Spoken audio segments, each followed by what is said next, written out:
We begin this morning with a developing story out of Elbert County. Search and rescue crews are still looking for two missing teenage girls. Thanks for joining us. I'm Jordan Chavez. And I'm Corey Rose. 9 News reporter Brianna Fernandez is following this for us this morning. Brianna, they've even canceled class today because of this. Yeah, that's exactly right. That's because Elbert School is being used as a command center for all search and rescue crews. Right now, since we first arrived on scene, we were actually the first news crew out here, and we have seen a lot of rescue crews coming in and out of the school. So basically, this parking lot will be for rescue crews. So you can kind of see some of them just up front. It's unclear if they're with the rescue crews or if they're part of the school district. But right now, crews, I've seen them inside of Elbert School, which has now been turned into a command center as they continue searching for two 13-year-old girls who, again, haven't been seen since last night. Because of that search, again, classes here are canceled today. So to give you a better idea of where I'm located right now, take a look at your screen. We've learned that there was a basketball game here late last night with Elbert hosting the Colorado Springs School. That game started at 4:30 last night. Investigators say the two girls who attend the Colorado Springs School were last seen leaving Elbert School around 5 last night with their backpacks. So both girls were last seen wearing blue shorts and hoodies. Overnight, more than 30 search crews were out here using canines and drones, especially as temperatures are dropping, you guys. This is adding urgency to the search. So officials are asking anyone who lives in the Academy East area to check your property. They're also asking people not to drive around or try to help with their search early this morning because that can actually slow things down. So back out here live, we know that according to crews who were here on scene, they were telling me that the sheriff's office is expected to have a press conference later this morning between 8:30 and 9. So hopefully we get some more answers about this search and also the two missing teens. If anyone has any information, you're asked to call 911 immediately. For now, I'm live here in Elbert County. Brianna Fernandez for 9 News. Gosh, we're sure thinking about those girls. Brianna, thank you. Now let's take a live look outside where we are bracing for high winds that are expected to start today, really ramp up tomorrow.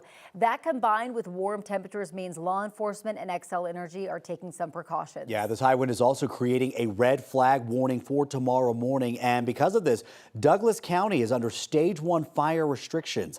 That means open burning of any kind is prohibited. Same with the use of fireworks and model rockets.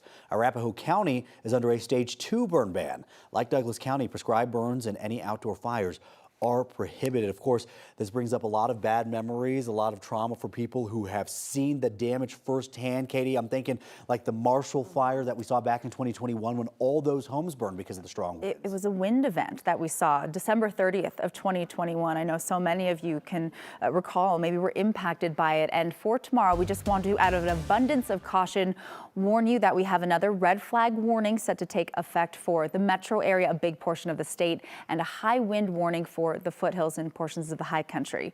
Not in effect just yet. So this morning it is 44 degrees, partly cloudy skies. Winds are calm right now.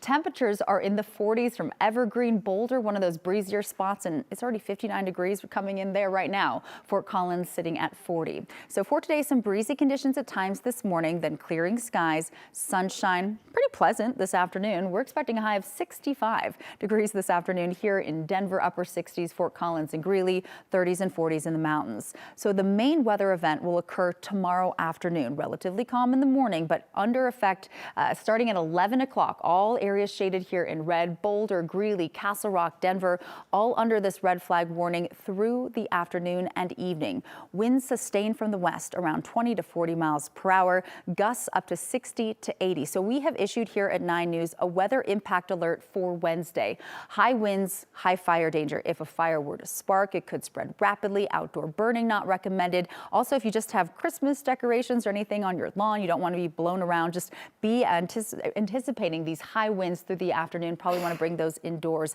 especially later on tonight. Travel impacts, blowing objects, also high profile vehicles. Those strong crosswinds expected could cause an impact on the roadways. Also, with this storm system comes some mountain snow. It'll really start moving in Wednesday here 7 p.m. You can see into portions of our northern and central mountains. Not a major snow event. It's really going to be the wind we're discussing, but you can see we'll start to pick up some accumulating snow. We'll look ahead at these snow totals coming up in your extended forecast and when things are set to die down in the wind department. Still to come. Keely.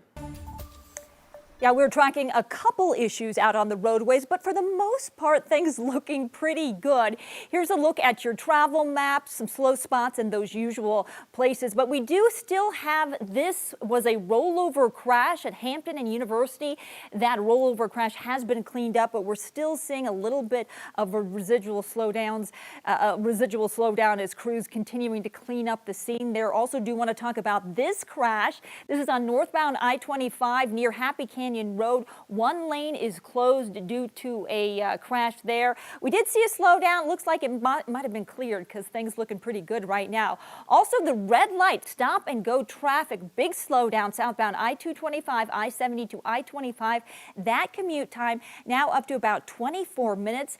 And we're looking at the yellow light, 17 minutes southbound I-25, 144th Avenue down to I-76, 15 minutes. So just increased, looking pretty good, not too bad. 19 minutes. That's your commute time. Westbound I-76, E-470 to Commerce City. And you still got the green light. No problems. Westbound 36 Denver to Boulder. Just a little bit of a slowdown. That commute now about 22 minutes. And we're looking at a 30-minute commute. Westbound I-70, E-470 to I-76. If you're traveling between Denver and the Denver Tech Center, heading south, it'll take you about 27 minutes. If you're heading north, it'll take you about 29 minutes. Keely, thank you. Employees in Jeffco Public Schools are starting to learn if they're going to lose their jobs. The district is eliminating around 150 full-time positions. Leaders say that they are looking to make as many cuts as they can through retirement or staff turnover. According to a timeline the school board discussed at a meeting last month, notifications have already started going out. Those are going to be happening through tomorrow. These cuts are part of an effort to cut $45 million in spending to balance the district's budget. The job cuts will not go into effect until June. Denver City Council has rejected a contract with a small airline because it's running deportation flights for ICE. The contract would have given Key Lime Air 1,200 square feet of storage space at a DIA, but council members said they couldn't support a company participating in deportation operations. According to the organization Human Rights First, Key Lime operated 11% of charter planes for deportation or detainee transfers last month. The city council's vote will not change the airline's flights. It's a statement of values. What we invest in is a value document, and at this point in time, with the current actions by Key Lime Air, there is no way ethically or morally that I can vote affirmatively. Key Lime CEO told us that passenger and flight operations would not be impacted. There will be no vote on the final steps towards building the new women's soccer stadium in Denver. A rezoning vote was postponed until next week, making a tight timeline even tighter. Yeah, so the team plans to open its women's soccer dedicated stadium in 2028, but there are a couple of last steps, big ones by the way, that need to be cleared before this is a done deal. And the team said that they need the stadium ready by 2028, and the longer this takes, the more that's in jeopardy. Well, last night's vote was supposed to rezone the Santa Fe Yards property where the stadium is proposed. The vote on that will now happen next Monday night, when the council will also vote on whether to free up the $50 million set aside to buy the land for it. Getting to this point has been a struggle for the Summit council members.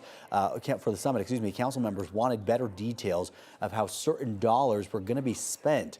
The intention on that was partially tied to some outstanding trust issues between the mayor's office and the city council. Last night, the council still held a public hearing on the rezoning, just did not vote about it, and neighbors in the area where it will be built begged the council to approve this plan. We need action.